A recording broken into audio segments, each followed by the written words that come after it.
Aleluia. Louvado seja o nome do Senhor. Queridos, o tema que os irmãos escolheram está aqui, Isaías 41, 13 ou 10, não foi que vocês colocaram? E colocaram por isso no tema, não é isso? Baseado no lado 8 até o 13. O Senhor, Ele tem colocado uma palavra no nosso coração e talvez não seja aquilo que você gostaria de ouvir essa noite, mas eu tenho certeza que vai fortalecer a sua alma. Amém? Eu quero partir de um verso, embora eu vá fazer referência a esse, por isso não temas. Livro de João, capítulo número 15, verso de número 16. A Bíblia diz assim: não foste vós que escolhestes a mim, mas fui eu que escolhi a vós. E vos nomeei, dependendo da versão, não sei qual é a versão que está ali, talvez seja aí, vos designei, para que vardes e deis fruto, e o vosso fruto permaneça, a fim de que tudo que em meu nome, no nome dele, pedis ao Pai, ele nos conceda. Amém? Eu posso ter essa espuma, pastor? Amém. Eu achei melhor assim. Queridos, Dr. Miles Moore, ele disse algo interessante e eu apliquei isso à minha vida. Ele disse que a maior tragédia da vida não é a morte. A maior tragédia da vida é uma vida sem propósito. E o propósito, ele vem justamente de Deus. Estamos comemorando 77 anos desse trabalho. Diga-se de passagem, a arte mais bonita que eu já vi é essa daí.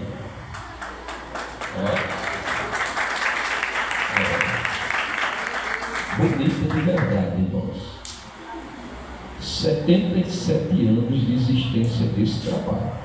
Quem escolheu esse trabalho e essas pessoas foi o autor da vida. Louvado seja o nome do Senhor. Não foste vós que escolhestes a mim, mas fui eu que escolhi a vós. Deus, ele não erra nas suas escolhas. O tema dos irmãos é: por isso não temas. E a escolha dele é justamente para cumprir um propósito. A maior tragédia da vida não é a morte, mas é uma vida sem propósito.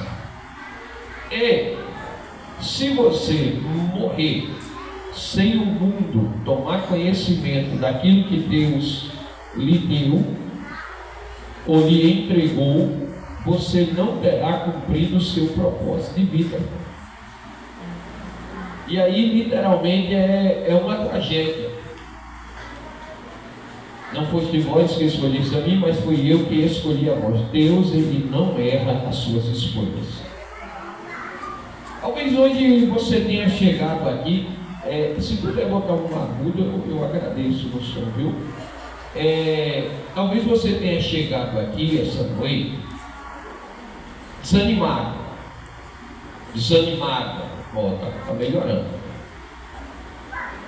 Mas eu quero te afirmar que o propósito de Deus para a tua vida, ele permanece de pé, ainda que tudo esteja conspirando contrário. Sim, porque quando Deus fala, ou quando ele escolhe no profético, o natural, a realidade que nós estamos vivenciando, nunca vai condizer com o espiritual. Nunca, nunca. Se eu olhar para o livro de 1 Samuel, capítulo 16, quando Deus manda Samuel ir à casa de Jessé, porque tem se agradado de um rei, é loucura, irmão. Você disse: olha, eu tenho me agradado de um rei, até quando terás pena de Saul? vai à casa de Jessé, o belemita, porque lá Deus me provide de um rei. Quando Samuel chega lá, eu pergunto para a igreja, e a igreja me responde: Davi estava na casa? Não, mas Davi pertencia àquela casa. Quando Samuel viu, todos os irmãos de Davi eram 7, e ele nomeia os 3 primeiros, Eliabe, Abinadab e Samar. Ele disse a mesma coisa quando viu eles: certamente está perante mim o ungido do Senhor. Mas o Senhor bradou de igual forma para os 7, e fica registrado no verso número 7 do capítulo 16: não atentes para a sua aparência, nem para a sua formosura, porque eu, Senhor, não vejo como vê o homem. Por favor, permita. Você pode olhar para a pessoa que está do seu lado e dizer assim: tem uma notícia boa para você. Deus não te vê como as pessoas te veem. Agora diga assim para ela: olha, Deus vê em você algo que você ainda não viu. E tem mais, diga assim para ela: algo que ainda nem existe, Ele já vê em você. Isso é Bíblia, viu, irmãos? Nem história da carochinha, nem conto do vigário, não. Capítulo 4 do livro de Romanos, verso 17. Deus chama a existência as coisas que não são como se elas já fossem. Ó, vai à casa de Jessé, porque eu tenho me agradado de um rei. Ora, ao longo desses 77 anos, presbítero Nelson, presbítera Sinara e demais irmãos, muitas pessoas passaram por aqui. Imaginem se todos que entregaram as suas vidas nesse lugar estivessem reunidos em um só lugar. Acredito que daria milhares de pessoas. Confere? Certamente milhares de pessoas. Agora, imagina se cada uma delas fosse contar as suas histórias de vida. Esqueçam as pessoas que passaram agora. Imagine se todas que estão aqui, que tiveram um encontro com Deus nesse lugar, se esse microfone agora ele fosse passar de mão em mão e cada uma fosse contar a sua história. Como Deus trabalhou. E se cada uma fosse contar o que passou ao longo da sua caminhada, aí não seria uma vigília, aí era uma semana de fortalecimento. Mas todos nós iríamos ver o cuidado de Deus. Por isso, não temas. O que você está enfrentando agora, o que você poderá enfrentar no futuro. O Deus que te escolheu é o mesmo que te capacitou e te capacitará a permanecer de pé para a honra e para a glória do nome dele. O próprio contexto dos irmãos vai narrar que é a mão de Deus que conduziu, que guiou.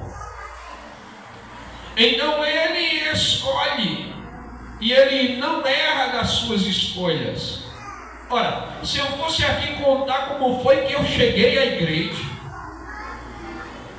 e cada um aqui tem uma forma, uma maneira, e Deus ele dá um direcionamento que nós nem sabemos. Eu nunca que imaginei que um dia eu estivesse pregando a palavra do Senhor. Mas aprove a Deus. E aqui nós estamos. E aí, queridos, é muito bom dizer, por isso não temas. Porque nós imaginamos logo as lutas que passamos. Mas se eu te disser hoje à noite que você precisa não temer para cumprir o seu propósito de vida, e que você vai travar guerras e mais guerras, que vez ou outra você vai olhar assim como Davi olhou para o gigante e você vai querer correr. E muitas vezes nós enfrentamos uma guerra silenciosa, que não é contra um gigante. Do capítulo de número 17 do livro de 1 Samuel, muitas vezes nós enfrentamos um gigante que não é semelhante ao capítulo 3 do livro de Daniel, uma fornalha ardente. Muitas vezes nós enfrentamos um gigante que não é semelhante àquilo que Daniel enfrentou no capítulo 6 do seu livro, A Cova dos Leões. Muitas vezes nós enfrentamos um dos piores gigantes e nós nem sabemos, como cristãos, e que é um mandamento, e é um novo mandamento, e muitas vezes nós nos acovardamos, porque exige de nós abrir mão do orgulho, exige de nós abrir mão da soberba. Pastor, e que raio é isso, pastor? É a falta de amor uns para com os outros. Irmãos, amor. Hoje vai numa vibe totalmente, não é uma palavra jovial, vai numa vibe totalmente daquilo que você esperava. Por isso não temas na hora de amar. E eu vou ilustrar isso com uma passagem bíblica. É a que está ardendo aqui em meu coração. Eu vou passear pela história, a parábola do bom samaritano, que se encontra no livro de Lucas, capítulo 10, do verso 25 ao verso número 37.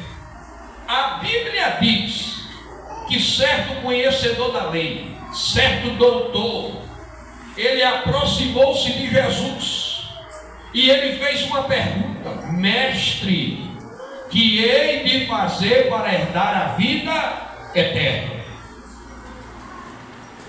Ao longo desses 77 anos, acredito que aqui existe, como em todo lugar, aquela pessoa que está há mais tempo. Então tem pessoas que estão há 50, 40, 30, 20, um ano. E o que nós estamos fazendo aqui, se não progredir espiritualmente para tomar posse da vida eterna. Aleluia! E olhe que igreja é um ambiente, eu poderia dizer assim, paradoxal. Porque ao passo que nós lidamos com amor, nós lidamos também com intriga.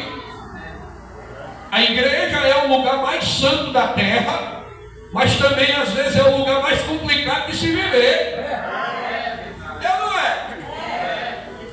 Ó, no ambiente que eu trabalho, lá na minha companhia, quando eu cheguei lá, eu não sei precisar hoje, mas quando eu cheguei, a maioria esmagadora, 90% eram crentes. E todo mundo dizia assim: rapaz, isso aqui era para ser uma bênção, porque é só crente. Mas pense no ambiente dividido. Porque se eu olhar para a igreja como o lugar mais santo da terra, Cristo disse, por intermédio do seu apóstolo Paulo, é sacerdócio real, é povo adquirido, é nação santa, é o povo que vai morar no céu. Mas se eu olhar toda a história bíblica, eu tenho um homem chamado, segundo o coração de Deus, chamado Davi, que adulterou e ainda tramou o assassinato de Urias. Se eu olhar ao longo da história, eu tenho divisão, eu tenho Datã, eu tenho Corá, eu tenho Abirão.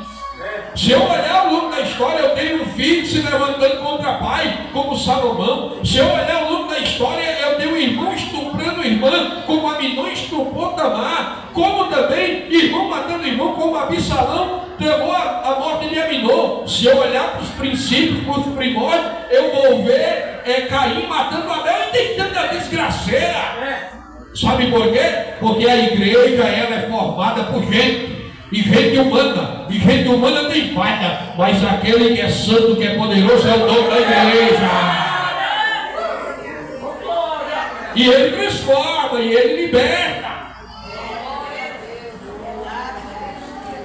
Por isso, não temas. Glória a Deus, aleluia. Aí, aquele homem, ele chega, é doutor da lei, mestre, hei de fazer a vida para herdar a vida eterna. Só que a preocupação dele, Cássio, que está com um terno bonito, quase que eu vi igual a você. Só que eu já tinha vindo um dia desse a convite de cá, tinha secretária para pregar no dia do evangelho, que eu vim com o terno azul. Aí eu digo, não fica bem repetir a roupa, né? Eu acertei que eu quase que eu vinha parecido com o senhor, mas vim igual a Deus. Não tem como correr. Mestre, que irei de fazer para herdar a vida? Só que Lucas, o grego, médico, detalhista, estudado, relator, ele não estava preocupado com a vida eterna. Ele queria colocar Jesus à prova. Certamente, na roda dos intelectuais, ele disse: eu vou colocá-lo à prova, vocês vão ver. E foi como se fosse a última bolacha do pacote, a última Coca-Cola do deserto. E chegou lá, querendo abafar, querendo colocar Jesus à prova. Mestre, que hei de fazer para herdar a vida eterna? Só que Jesus é a própria palavra. É o próprio Deus. O que é que a Bíblia diz acerca de Jesus? Olha só, João 1:1, no princípio era o verbo. O verbo estava com Deus e o verbo era Deus. O que é que ele diz no capítulo 1 ainda, verso 14 do livro de João? E o verbo se fez carne e habitou entre nós. Aquilo que Paulo escreveu aos Filipenses no capítulo 2, versos 6 e 7. Que mesmo subsistindo na forma de Deus, não usurpou ser igual a Deus, antes esvaziou-se a si mesmo, assumiu a forma humana, humilhou-se até a morte e morte de cruz.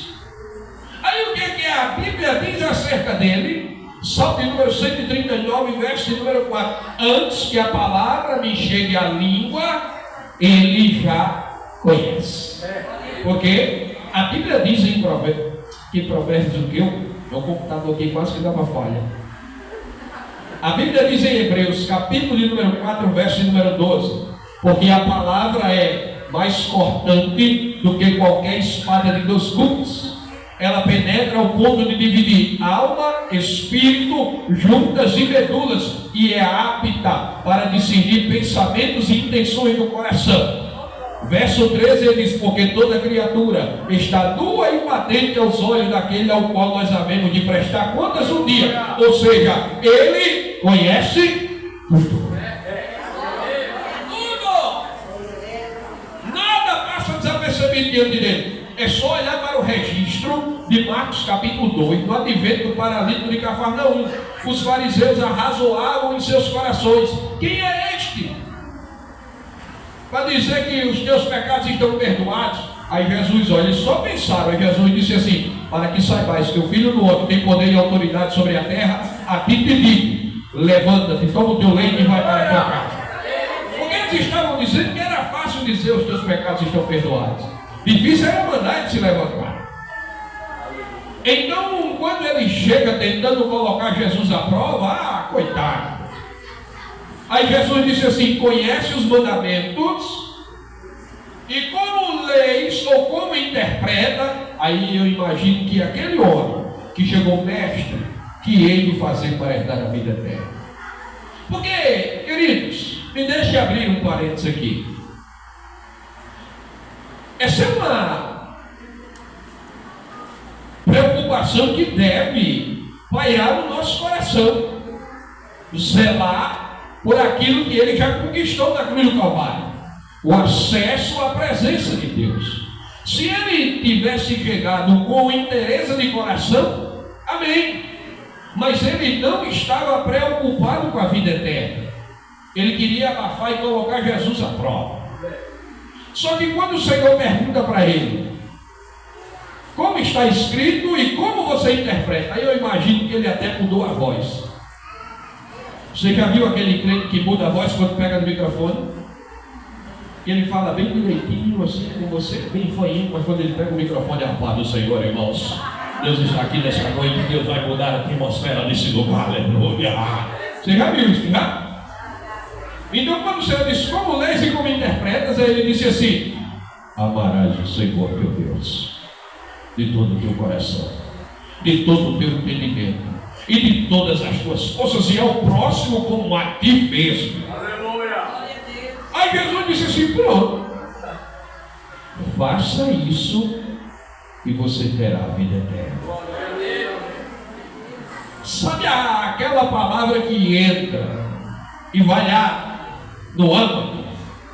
Ele querendo justificar-se, porque agora ele ficou em maus lençóis, ele disse: e quem é o meu próximo? Aí Jesus disse: é aqui que eu pego.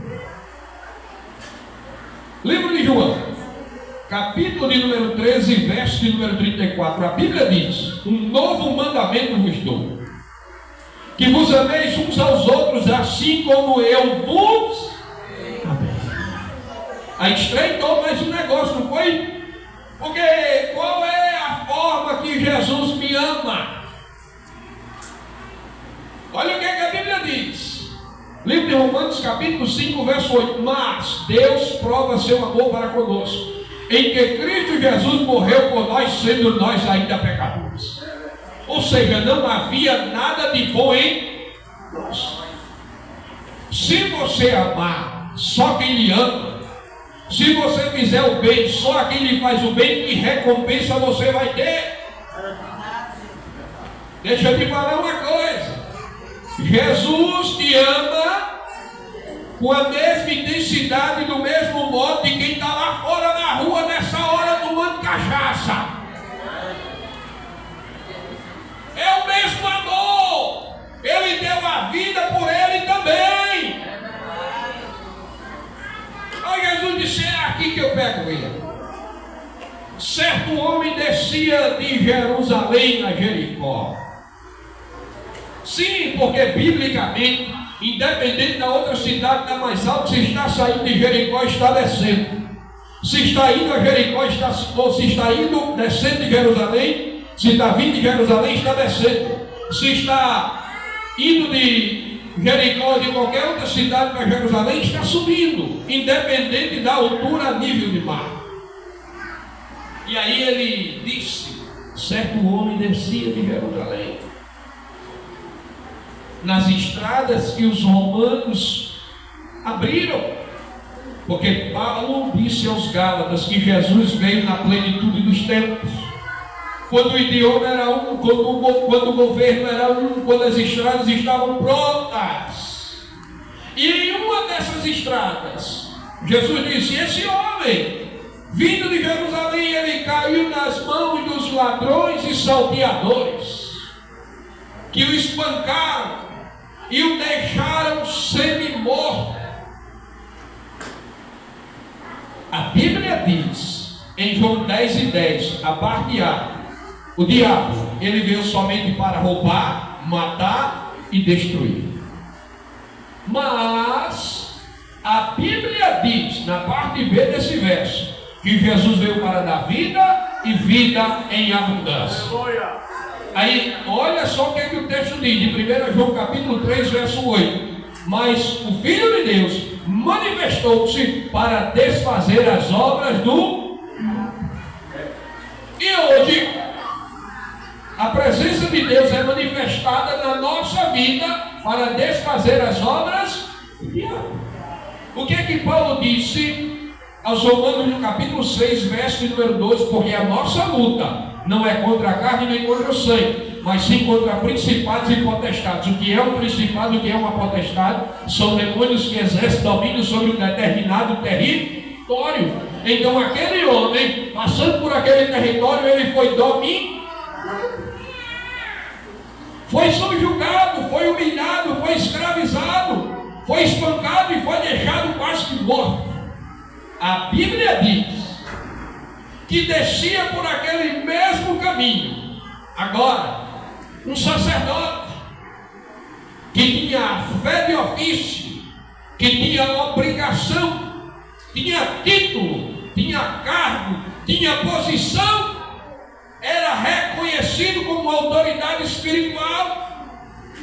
Ele vem passando por aquele mesmo caminho. A Bíblia diz que ele viu. Pode ler na sua Bíblia. Ele viu. Na legislação brasileira, ver e poder ajudar e não ajudar é crime de omissão. A Bíblia diz que aquele que pode ajudar e não ajuda comete pecado. O que é que a Bíblia diz, irmãos? A quem mais foi dado, mais será. Você foi escolhido. Ser escolhido para figurar na foto, ser escolhido para ser honrado, mas você foi escolhido para batalhar, para enfrentar as hostes malignas. Ei, você nunca lesse aquilo que está em 1 João capítulo 5, verso 19, não? O mundo jaz no maligno. Mas a igreja é a luz do mundo. A igreja é o sal da terra. A igreja é o diferencial. Se a igreja não fizer o seu papel, irmãos, as trevas reinam. O sacerdote viu, mas a Bíblia diz que ele passou de largo.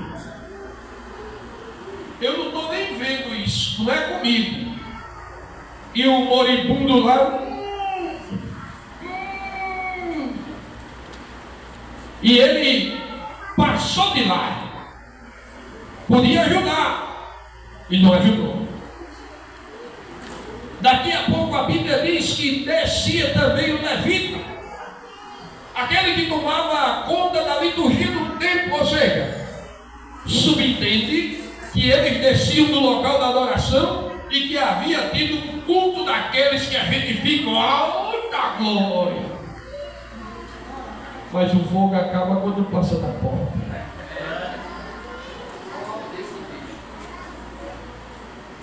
Ele viu também, e de igual modo, ou seja, era da mesma escola, passou de largo. Isso quer dizer que todos que viessem dali agora iriam ter o mesmo procedimento. Mas a Bíblia diz, no verso 33 dessa leitura do capítulo 10, mas sem ir, de porém, todavia, contudo, ou seja, quebrando aquela sequência, um certo samaritano que passava por ali, que não vinha do local da adoração, certamente vinha negócio. Quem era um samaritano? Era um judeu não puro, que era desprezado pelo judeu puro.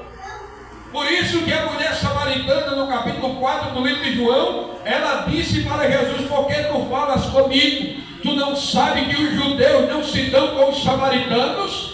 Até o local de adoração era diferente. Os judeus adoravam em Jerusalém e os samaritanos adoravam no Monte Gerizim. Mas Jesus disse que chegariam dias que não se adoraria nem em Jerusalém nem no Gerizim, mas se adoraria em Angicos, se adoraria em Carnamirim, se adoraria no Rio Grande do Norte, porque os verdadeiros adoradores adorariam o Pai em espírito e verdade. Aí fica um bocado de besta. A minha igreja é a mais antiga do RN. Não é isso aqui não, viu? É outras denominações que começam com A. Aí fica. Não sei por que vocês estão rindo, vocês estão entendendo o mistério agora, é? Aí a minha é mais poderosa, a minha não sei o que, a minha maior, a minha tem televisão, a minha tem rádio. Irmão! isso não. Deus está preocupado com vidas que estão perecendo todo dia. E a Bíblia diz que a seara é grande e poucos são os trabalhadores. Se tu é trabalhador nessa seara, levanta a tua mão e dá glória a Deus.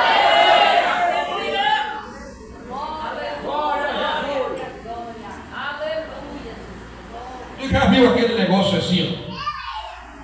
O cara diz assim: levantamos uma campanha na igreja. Aí o cara diz assim: meu irmão, o cara que não é nem da igreja doou mais do que os crentes tudinho junto. Esse irmão, isso não é testemunho, isso é um testemunho.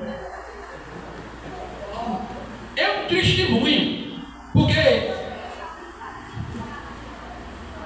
somos nós que somos daqui. Somos nós que temos que arregaçar as mangas e fazer. Se o ímpio quiser doar, amém, louvado seja Deus. Mas se a gente se gabar que o ímpio deu mais que a gente, não, irmão. A gente tem que vestir a camisa do negócio. O sacerdote era para ter feito. O levita era para ter feito. Mas para vergonha deles, foi um samaritano que quebrou a sequência. Volto àquilo que eu disse: não temas na hora de amar. Isso é amor na prática, na veia. Olha o que a Bíblia diz na primeira carta de João, capítulo número 4, versos 7 e 8. Aquele que não ama não é nascido de Deus e não conhece a Deus, porque Deus é amor. A pessoa, irmão, um crente com raiva do outro, com ódio do outro. Um crente que desvia caminho quando vê outro crente. Meu irmão. Um crente que não participa do negócio porque o outro crente participa. Pastor, isso não é culto de doutrina não, pastor. Isso é culto de aniversário. Tu não viu o vestido das irmãs não, como está bonito? Bonito de verdade, irmão. Mas é a palavra que Deus me deu. É a palavra. Eu vou para o céu, Jesus. Aí quando nós vamos, misericórdia, velho, o sangue de Jesus tem poder. Até se benze. Irmão, quem não ama não conhece a Deus. Deus é amor. Aleluia, Deus. Como é que tu vai morar no condomínio celestial chamado o Novo Éden, a Nova Jerusalém? Tu vai ser vizinha dessa irmã. Quando tu abrir a porta do teu apartamento celestial, lá vai estar ela. Eu estou aqui também, mulher.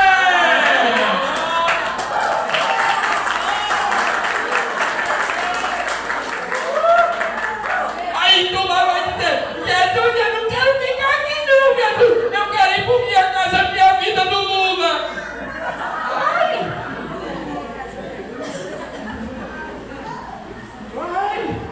Tu vai descer de lá porque ela está lá.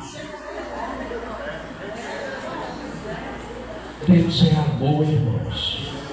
Descendo para o verso 20. Na primeira carta de João, capítulo 4, ele diz: aquele que não ama o seu irmão, ao qual ele vê, que ele toca, que ele ouve, como amará a Deus, a qual ele nunca viu? É impossível. Aquele sacerdote e aquele levita, eles tinham obrigação de amar. Eles tinham obrigação de ajudar. Eles tinham obrigação de ser diferentes. Mas eles negam isso. O que foi que Cristo disse para um determinado grupo? Apartai-vos de mim, porque não vos conheço. Porque tive fome e não me deste de comer, tive sede e não me deste de beber, tive nu e não me vestiste. Aquele homem era carente de misericórdia e eles não tiveram misericórdia. Ele era carente de amor e não tiveram amor para com ele. Mas o samaritano, quando viu, se aproximou-se. Você quer ser parecido com Deus? Ame. Ame. Mas pastor, o senhor não sabe o que fizeram comigo? Com tu eu não sei não, mas eu sei o que fizeram com Jesus. Penduraram ele na cruz, espancaram, humilharam, cuspiram, e ele está dizendo assim: Pai, perdoa, eles não sabem o que estão fazendo. Mas aí você pode dizer: mas aí era Jesus. Ah, beleza. Capítulo 7 do livro de Atos, a Bíblia diz que Estevão estava sendo apedrejado e ele estava dizendo: Pai, perdoa, eles não sabem o que fazem. E nessa hora Estevão viu os céus abertos e viu Jesus Cristo à direita de Deus. Tu quer ver Deus? Diga para a pessoa que está do seu lado: tu quer ver Deus? Após ame aqueles que estão te maltratando.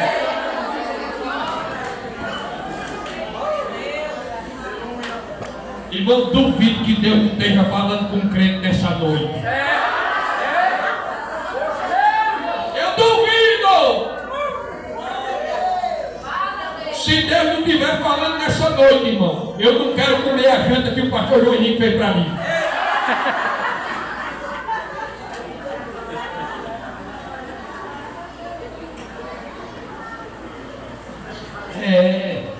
O samaritano, ele se aproximou. Quem era o samaritano? O menos provável. Deus escolheu as coisas loucas e vis desse mundo para confundir as que são. Sabe por quê? A humildade, ela precede a honra, mas a soberba a queda. O samaritano se aproximou, parou. Ele estava de viagem no animal. Ele viu, ele se aproximou. E quando ele viu e encostou, a Bíblia diz que ele descarregou? Está marcando aqui.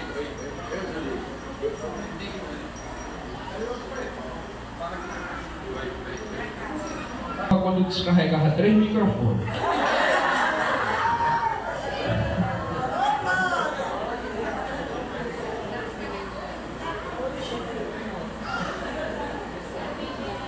Um já foi. Ele moveu-se de íntima compaixão. A compaixão envolve 3 coisas que todo crente tem que ter. A primeira é reconhecimento da dor alheia. Sim, porque você pode estar sentado do lado de uma pessoa e não reconhecer que ela está sofrendo. E quem é que traz essa revelação? É Deus. Para você ter isso, você precisa estar cheio de... Tem que estar cheio de Deus, irmão. Outro dia eu fui a uma clínica fazer uns procedimentos aqui para nascer uns pelinhos na cabeça. E eu estou lá sentado. E passou a gerente financeira daquela clínica. E quando ela passou, Deus bradou no meu coração. E disse assim: fala isso para ela. Eu disse: meu Deus, nem conheço essa mulher. Mas Deus disse: olha aí. E eu vou lá e bato na porta. Ela abriu: pois não, pastor, o senhor tem uma palavra de Deus para a senhora. Ela disse: pode falar. Eu disse: primeira carta de Pedro, capítulo de número 5, verso de número 7. Lançai sobre ele todas as vossas ansiedades, porque ele, o Senhor, é quem está cuidando de você. Aleluia. Aí a lágrima, ó. Tem mais. Aí comecei, e a mulher chorando. Saí dali e eu disse: está vendo? Escute isso. É reconhecimento da dor alheia. Se eu associar outro testemunho: pastor, me perdoe, vai passar um pouquinho do tempo. É de 8 horas, né? Porque Deus está falando aqui, eu Vocês sabem que eu gravo uns vídeos lá na internet, né? Instagram. Quem ainda não viu, é só olhar lá, PR.Deus. E eu estou lá na minha sala, irmão. Olha, eu tenho uma dificuldade de gravar um vídeo. Quando alguém me impede assim, pastor, o senhor vai pregar e tal. Eu tenho dificuldade, irmão, porque o meu negócio é tudo no improviso. E eu estou lá na minha sala e o Espírito de Deus me deu uma palavra para ser paciente na tribulação. E aí Deus começou a me dar conexões. E aquilo está falando fortemente no meu coração. E eu saio da minha sala, tem um corredor assim na minha sessão. E naquela época o subtenente que gravava os meus vídeos e se converteu ao Senhor, gravando os meus vídeos, ele está conversando com o senhor.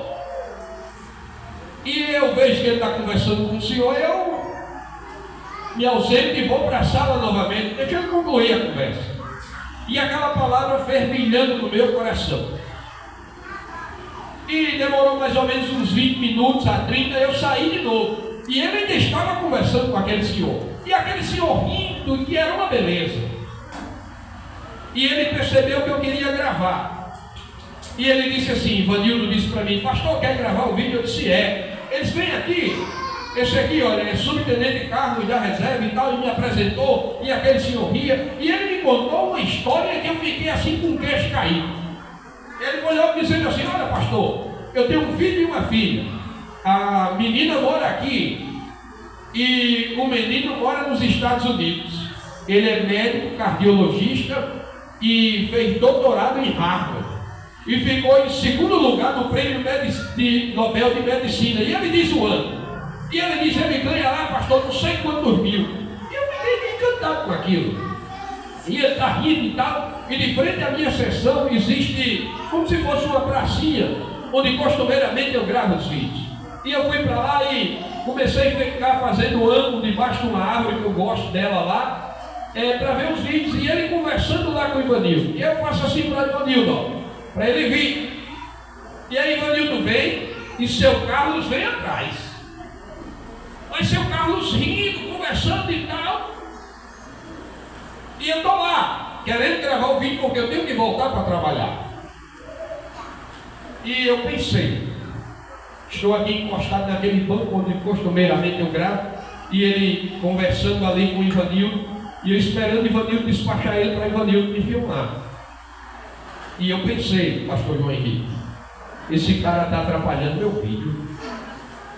Pensei, humanamente eu pensei. E na hora que eu disse, esse cara está atrapalhando o meu vídeo, o Espírito de Deus falou comigo assim, irmão, como você está ouvindo a minha voz hoje. Não sou melhor do que você em nada. Mas às vezes nós estamos sensíveis à voz do Espírito.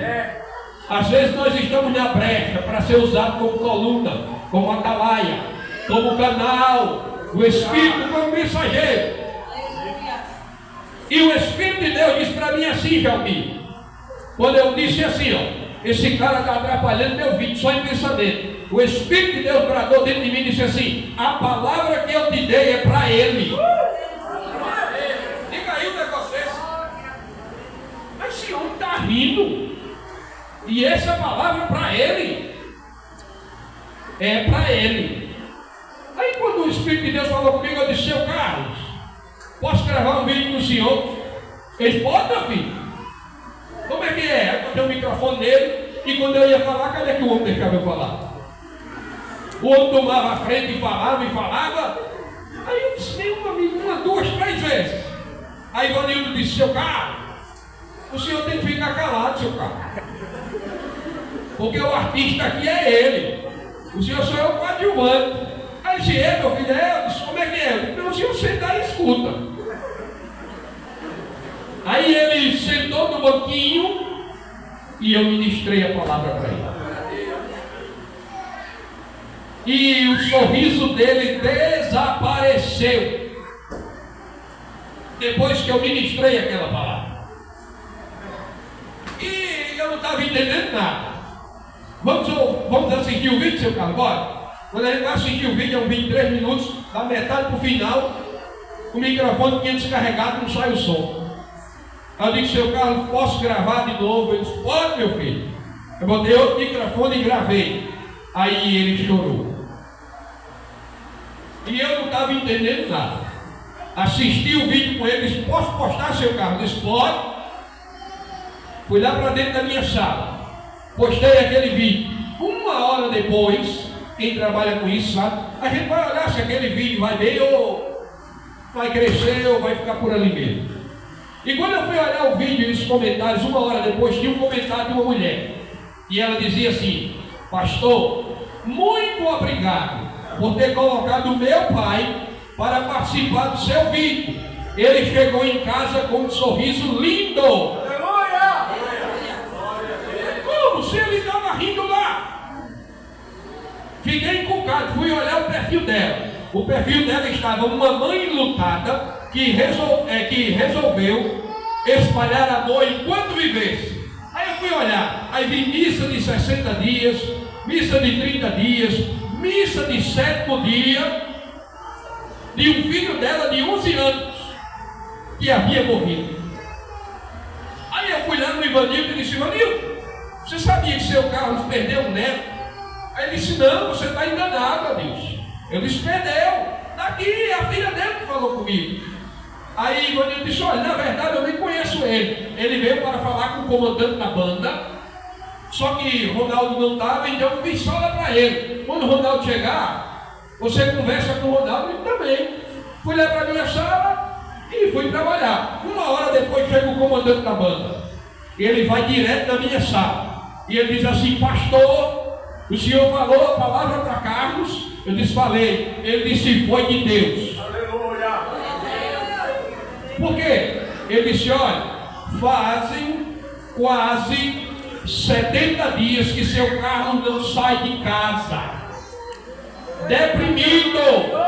Fazia quase 70 dias que ele não saía de casa deprimido. Por quê? Porque o seu neto estava com ele no apartamento dele.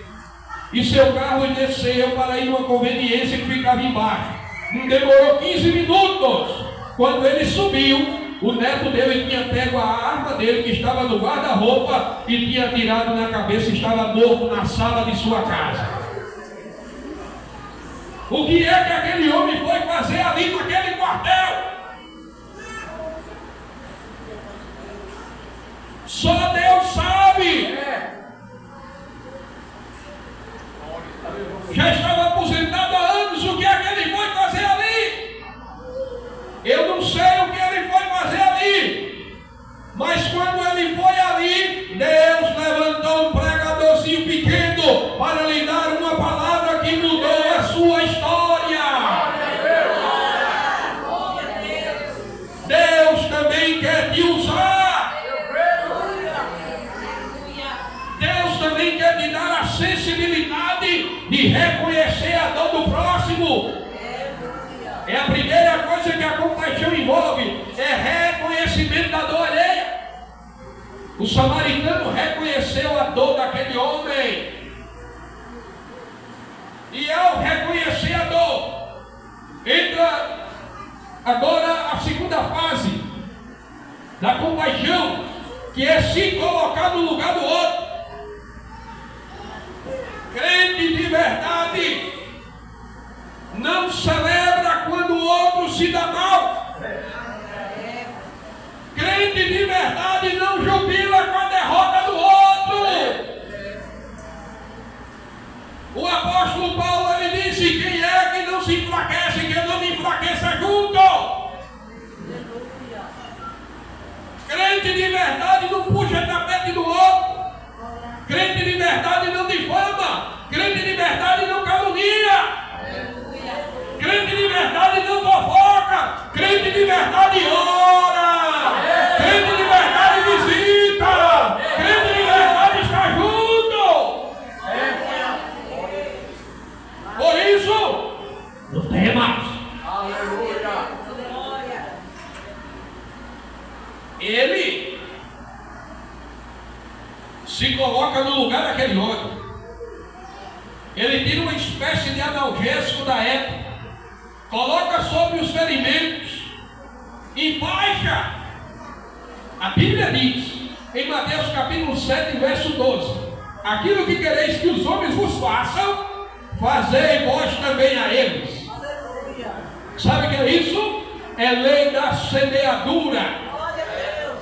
Paulo doutrinou sobre isso no capítulo 6 aos Gálatas: tudo que nós plantamos, nós vamos colher.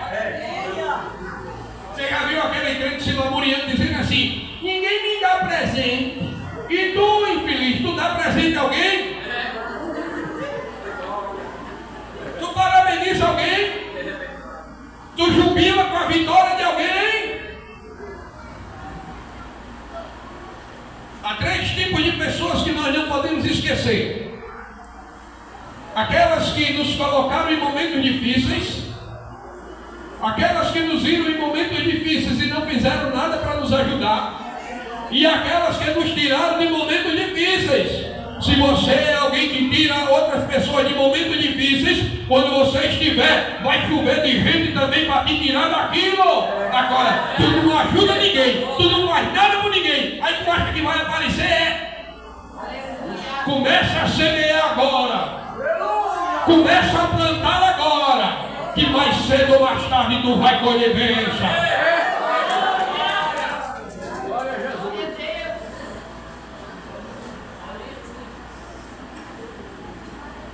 Ele se colocou no lugar. A terceira coisa que envolve a compaixão é fazer algo para tirar a pessoa daquela situação. A Bíblia diz que ele colocou o homem agora sobre a sua cavalgadura, sobre o seu animal, e ele vai puxando até uma hospedaria. Chega lá, ele dá melhores cuidados, melhores atenções e cuida dele. Só que ele tem que partir. Ele parou tudo para resolver aquilo. Ele paga o dono da hospedaria e diz assim: ó, eu tenho que seguir viagem, mas ele já está seguro, já não corre mais perigo de vida. Isso daqui é suficiente para o tratamento dele. Mas se porventura for preciso você gastar mais com ele, pode gastar, porque quando eu voltar eu te pagarei. Quando Jesus disse isso, eu acho que aquele doutor da lei já estava para empurrar a cabeça na areia igual uma avestruz. Aí Jesus disse assim: que te parece? Quem foi o próximo daquele homem? Aí o doutor disse: aquele que usou de misericórdia para com ele. Aí Jesus disse: vá você e faça o mesmo. Aleluia! Vá você e faça o mesmo. Vá a Deus e faça o mesmo. Por quê? Ame. Ame sem reserva. Não temas, ame. Pastor, e se eu não receber nessa vida, o Pai que te vê, ele há de te recompensar. Hoje você vai sair daqui sem medo e sem temor, sendo um bom samaritano na vida de outras pessoas. Quantos bons samaritanos tem aqui? Louvado seja o nome do Senhor, que vive e que reina para todo o sempre. Por isso, não temas. Que Deus nos ajude, nos guarde, nos abençoe, e até aqui o Senhor nos deu.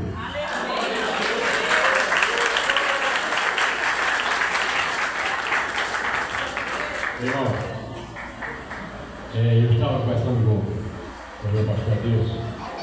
Ele é superintendente do campo e ele conhece todas as igrejas e congregações e pontos de pregações do estado do Rio Grande do Norte e de alguma parte do Brasil.